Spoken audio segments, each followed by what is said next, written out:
Le lendemain de cette intervention, Ilham Ibrahimi se rend au lycée Alexandre Dumas à Illkirch, où elle rencontre 150 jeunes étudiants qui se préparent au métier de l'hôtellerie, de la restauration et du tourisme.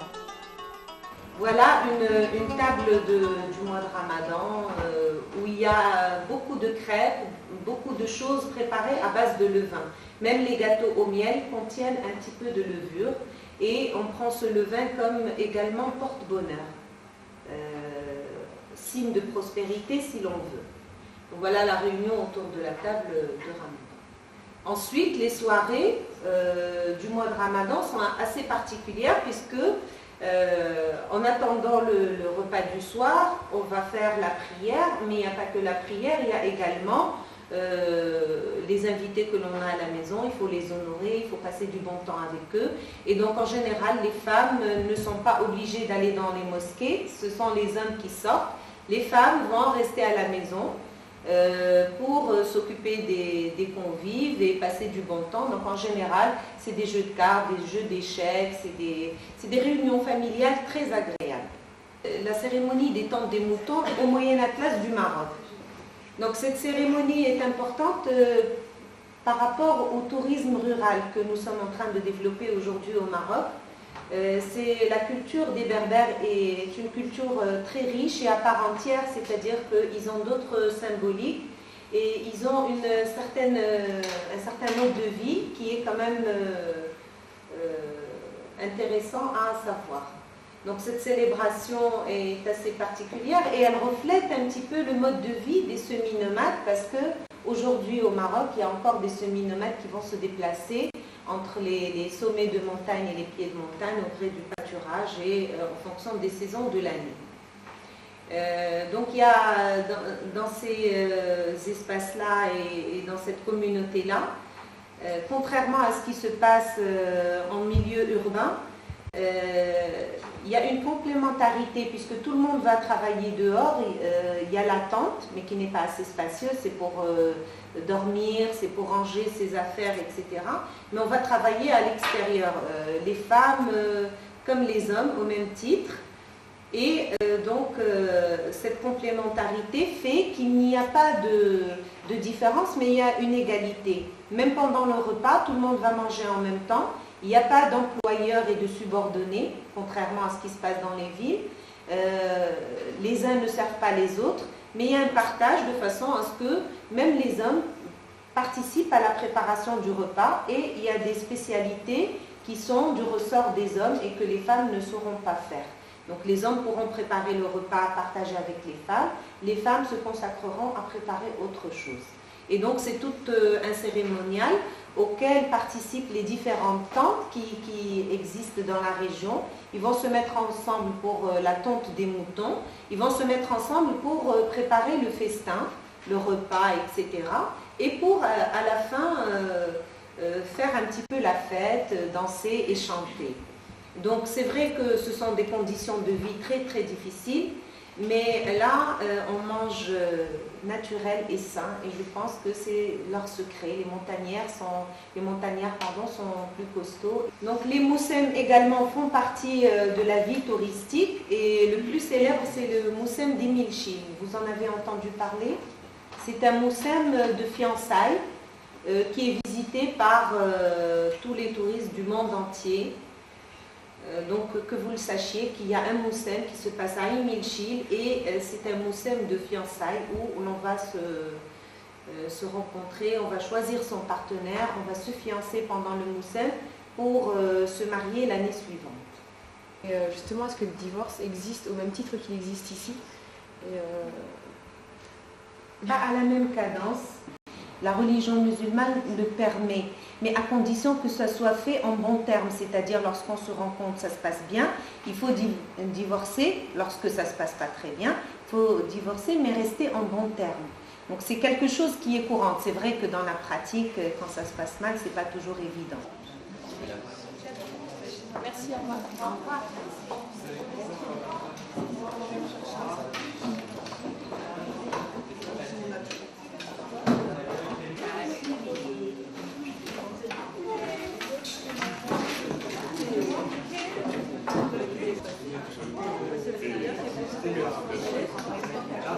Il y a bien sûr au niveau des préparations culinaires, des préparations qui demandent une certaine catégorie de mélange d'épices qu'on ne peut pas se permettre pour une autre préparation.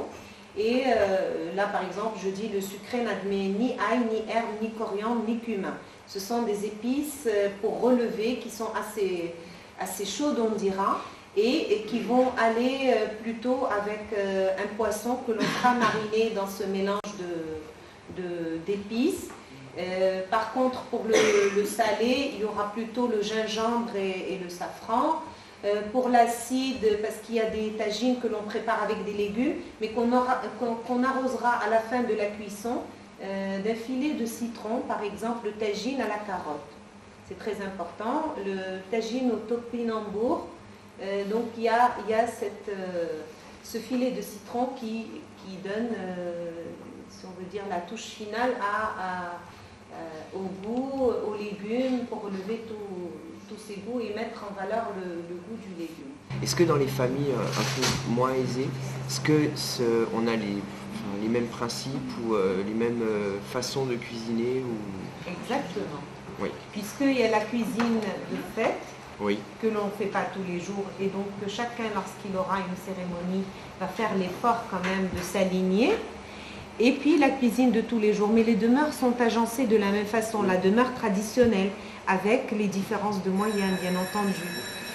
Même par rapport aux broderies, il y a toujours cette présence, mais chacun fera en fonction de ses moyens. Vous avez parlé donc du mélange des cultures, avec le fond berbère, bien sûr, le blé, tout ce qui est céréales. Et vous avez parlé aussi des mets ottomans, de l'apport des civilisations ottomanes qui s'est imposée à partir du 14e, 15e siècle, à peu près. Qu'est-ce qu'ils ont apporté Alors, ils ont apporté deux choses essentielles. C'est le mélange des choses précieuses avec des choses moins rustiques un petit peu. Et on retrouvera ça dans la soupe qu'on appelle harira, la soupe du mois de Ramadan, qui en même temps alliera des choses nobles comme le safran, comme la viande, etc. Mais où il y aura des pois chiches, des lentilles, donc c'est ces mélanges-là. Et puis il y a eu l'importation de tout ce qui est grillé, qu'on appelle en arabe muhammad. Voilà, le grillé, au début, on ne mettait pas comme le méchoui aujourd'hui dans des fours avec uniquement du sel et du beurre, mais il y avait une préparation d'épices qui faisait que après la viande avait une couleur un petit peu dorée.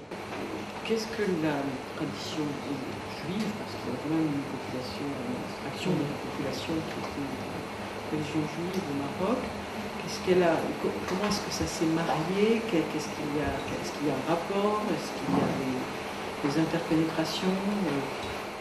C'est une omission qui est voulue parce que j'estime que cette culture a existé au Maroc avant l'arrivée des musulmans et on s'est donné beaucoup de choses, on a reçu beaucoup de choses de cette culture, mais elle est tellement riche et puisque nous parlons des fêtes, je ne pouvais pas me permettre de citer uniquement au passage. Je suis en train de consacrer un livre entier pour les fêtes religieuses, le costume, l'art culinaire juif, etc. Et c'est peut-être à ce moment-là où je dirais qu'il y a eu, quels sont les échanges qu'il y a eu avec les musulmans.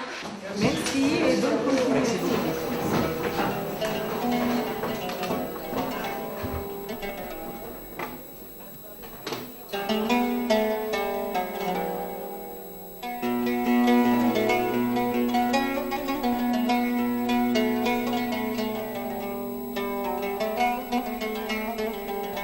Je trouvais ça très coloré et très instructif.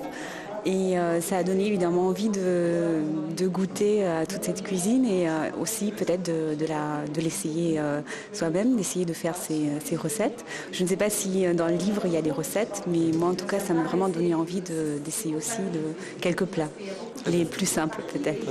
Donc vous êtes enseignante dans ce lycée, dans cette école d'hôtellerie et de tourisme. Vous avez quel type de classe ?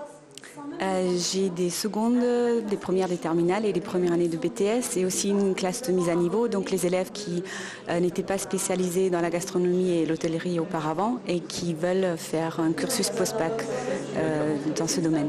Donc on vient de voir la conférence sur le Maroc. Je pense qu'il est impossible d'étudier le tourisme en général sans parler du Maroc, qui est une destination première au niveau du balnéaire et du culturel. Et aujourd'hui on a pu voir un grand aspect du tourisme culturel au Maroc, qui est très important à la fois pour les touristes que pour les professionnels pour pouvoir vendre une destination. J'ai eu mon bac ici dans ce lycée, donc un bac hôtellerie et restauration. Et donc voilà, je vais partir en stage 4 mois au Québec et je prépare mon stage de BTS d'hôtellerie et restauration, art culinaire et art de la table. Voilà, donc vous êtes d'origine marocaine et est-ce que cet exposé vous a permis d'apprendre des choses supplémentaires sur votre pays d'origine? Oui, des choses supplémentaires, mais bon, disons, je connaissais beaucoup de choses. Vous avez choisi le Canada pour votre stage à venir. Pourquoi cette destination? Parce que j'avais envie de voyager et puis de changer de continent. C'est quand même, je n'ai pas l'occasion d'y aller tous les jours. Et c'est un bel établissement. Et puis le Maroc, comme je l'ai dit, moi je connais déjà. Donc moi j'espère y travailler un peu plus tard. Mais pour l'instant j'espère pouvoir voyager ailleurs et voir d'autres pays dans le monde. Je viens du Liban, je viens en France à Strasbourg pour continuer mes études dans le domaine hôtellerie. J'aimerais bien savoir la cuisine française parce qu'on connaît bien que la cuisine française elle est vraiment importante au niveau de cuisine de monde. Donc je continue mes études ici. C'est tout. Vous avez appris des choses aujourd'hui sur le Maroc? Vous avez redécouvert des choses sur le Maroc? Bien sûr, au niveau des traditions marocaines, d'hospitalité, de la cuisine marocaine et de pâtisserie marocaine, ça m'a vraiment intéressé parce que moi je suis d'origine libanaise, donc c'est un petit peu pareil. D'accord. Est-ce qu'au Liban, justement, on est attaché aux traditions, comme ici en Alsace ou au Maroc? Justement, dans ces moments-là, on voit que ces traditions, ça part malheureusement. Ça part, mais on voit souvent ça à la campagne, mais dans la capitale, à Beyrouth, on voit pas ça. On va pas bien, mais à mon avis, ça part et ça va partir aussi. D'accord. Merci beaucoup. Merci à vous. Là, je suis parti pendant 1 heure en voyage au Maroc. J'ai découvert une autre gastronomie.